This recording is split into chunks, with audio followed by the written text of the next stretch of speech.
Today's topic is lifestyle and mental health.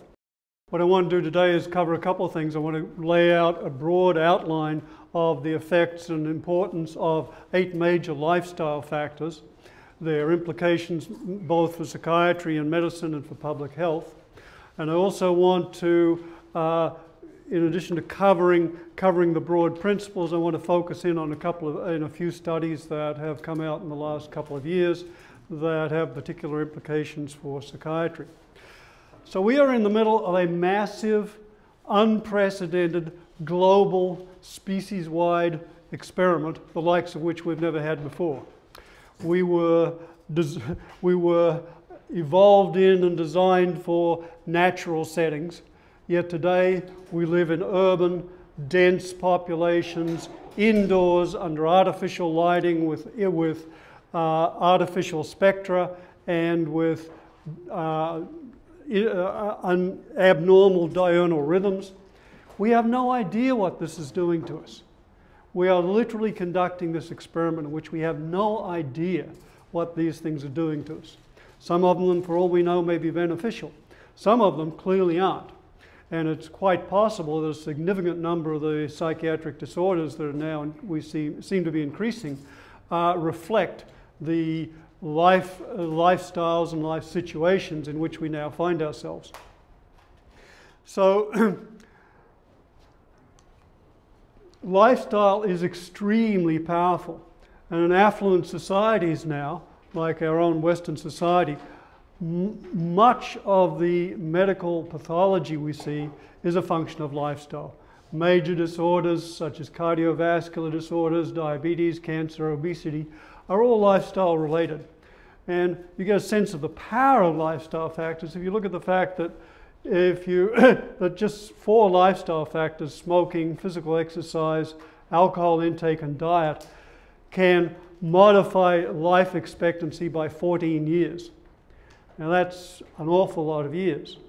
And on the other hand, on the positive side, therapeutic lifestyle changes, or TLCs, can ameliorate prostate cancer. There are a couple of studies out in the last few years showing that prostate cancer can be at least significantly slowed and ameliorated, if not reversed, by lifestyle factors. And this is Dean Ornish's work, who also is the person who was the main figure in the recognition that coronary artery disease could not only be ameliorated by lifestyle factors, but could actually be reversed. And as I've mentioned once before here, I am a huge fan of Dean Ornish because my mother developed coronary artery disease at age 76 and was pretty much crippled. At age 77, she went through his program. At age 78, she took up jogging. And at age 79, she started pumping iron. And when I went back to visit her in Australia when she was 80, we both got on walking machines at her gym together, and I staggered off after half an hour and she kept going. Now this is a woman who had trouble walking before she went through Ornish's program. So therapeutic lifestyle changes can be extraordinarily powerful, and they can be very effective also for psychiatric disorders. We have underestimated their importance. We've underestimated their importance as a cause for psychopathology, as a treatment for psychopathology, for psychological and social well-being, and for preserving and maintaining and perhaps even enhancing cognitive and neural function. So in the 21st century, lifestyle is going to be a significant factor in medicine and psychiatry. In fact, it's probably going to need to be one of the central foci for medicine and psychiatric treatments, inasmuch as it's clear that we're going to have to, that with so many of the disorders that are now wreaking havoc in our society being lifestyle related, we can't just continue to suppress symptoms as we've done in the past. We really need to get at the root of this. We really need to find ways to help people change their lifestyles. And the first step in that is for us to just get the information. So how has psychiatry been doing with this? Medicine has actually begun to make a change. Psychiatry has actually been going a little bit the opposite way in some ways. There are, because of both positive and negative factors. Positive factors, such as the major advances in psychopharmacology, have pushed us towards psychopharmacology.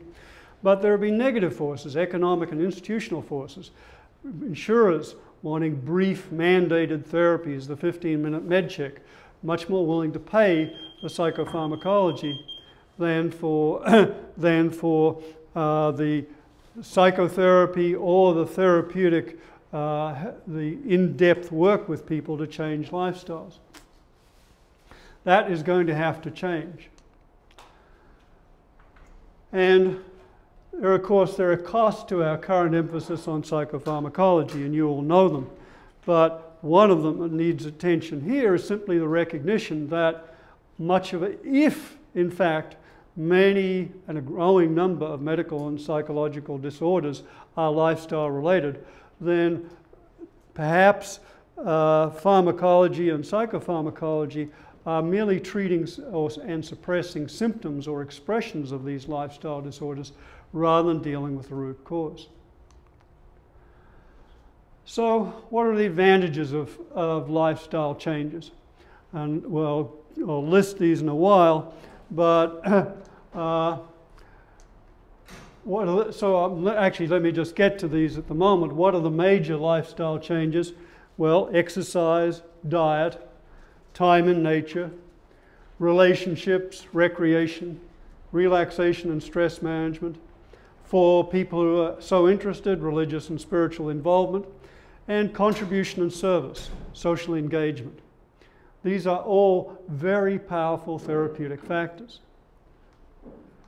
What are their advantages? Well, they're affordable and cost-effective. In many cases, they're as effective as psychotherapy or psychopharmacology. The data on that is clear now. One of the questions I ask medical students routinely is, okay, if psychotherapy works for maybe 2/3 of the population and antidepressants work for maybe 2/3 roughly, what's the treatment that works for 100%, almost 100% of people with mild to moderate depression? They all answer ECT. And the answer, of course, is exercise. Exercise is almost universally ameliorative for people with mild to moderate depression. And there are actually some cases in which lifestyle changes are more effective than either medications or psychotherapy. They have fewer side effects and complications, of course. Lifestyle changes can be pleasant and enjoyable, and ideally, in an ideal world, they become self-sustaining habits. And not unimportantly in psychiatric patients, they're free of stigma. In fact, they can even confer social benefits, social esteem. So clearly there are some advantages here. There are also secondary benefits, and these get to be very interesting. Secondary benefits, of course, people who are exercising, eating well, in nature, having good relationships, have better physical health, they live longer. And here's a really interesting one. In the last couple of years, you've probably seen these studies, an explosion of interest in so-called social networks and the way behaviors and moods flow through social networks far more extensively, far more powerfully than we ever expected. And even easily measurable to 3 degrees of separation, meaning that if you start exercising and lose weight, get healthier, there's a good chance that a friend of your friend who you've never met will also get healthier and possibly take up an exercise program. It's actually detectable through 3 degrees of separation.